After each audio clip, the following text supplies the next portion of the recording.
Of poverty and resentment in East Pakistan erupted today in a kind of civil war.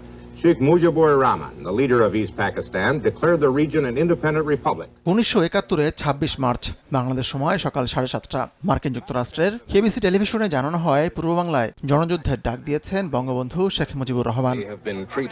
71-এর উত্তাল মার্চে বাঙালি কিভাবে রুখে দাঁড়িয়েছে সেটিও তুলে ধরা হয় ওই রিপোর্টে। জানানো হয় 70-এর নির্বাচনে আওয়ামী লীগের নিরঙ্কুশ জয়ের পরও এই অঞ্চলের মানুষকে ক্ষমতায় বসতে দেওয়া হয়নি। উল্টো চলতে থাকে টালবাহানা, যার ফলে শুরু হয় অসহযোগ আন্দোলন। এরই এক পর্যায়ে 25শে মার্চ রাতে গ্রেফতারের আগে স্বাধীনতার ডাক দেন বঙ্গবন্ধু।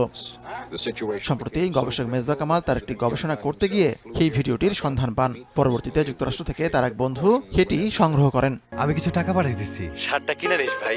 ও ভাইয়া, এখন থেকে দেশে টাকা পাঠালে নগদেই পাঠান। 25শে মার্চ রাত থেকে শুরু করে 26শে মার্চের প্রথম প্রহরে বিভিন্ন জায়গায় ওয়্যারলেস যোগে সেই স্বাধীনতার ঘোষণা পাঠানো হয়েছিল এবং সেটা বিভিন্ন জায়গা থেকে পরবর্তী দিন 26 তারিখে সেটা কালুরঘাট বেতার কেন্দ্র থেকেও প্রচার করা হয়। তার মানে 26শে মার্চ সকাল 7:30তেই বিশ্ব জানছে এবিসি টেলিভিশনের মাধ্যমে যে বঙ্গবন্ধু শেখ মুজিবুর রহমান বাংলাদেশের স্বাধীনতা ঘোষণা করেছে। তার মতে এই সংবাদটির মধ্য দিয়ে স্বাধীনতার ঘোষক বিতর্কের অবসান হবে।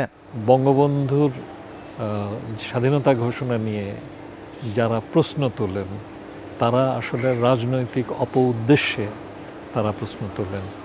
বঙ্গবন্ধু আমাদের স্বাধীনতার ঘোষণা এক অর্থে তো 7ই মার্চেই দিয়েছিলেন। এবারের সংগ্রাম মুক্তির সংগ্রাম, এবারের সংগ্রাম স্বাধীনতার সংগ্রাম বলে স্বাধীনতার দিক নির্দেশনা তো 7ই মার্চেই করেছিলেন, কিন্তু 25শে মার্চের বর্বরতম গণহত্যা শুরু হওয়ার পরে তিনি একেবারে সরাসরি সেই স্বাধীনতার ঘোষণা দেন।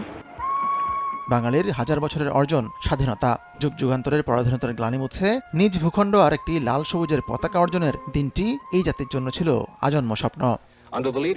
গ্রেফতারের আগে স্বাধীনতার সেই ঘোষণা দিয়ে বঙ্গবন্ধু গোটা জাতিকেই ঋণী করেছেন।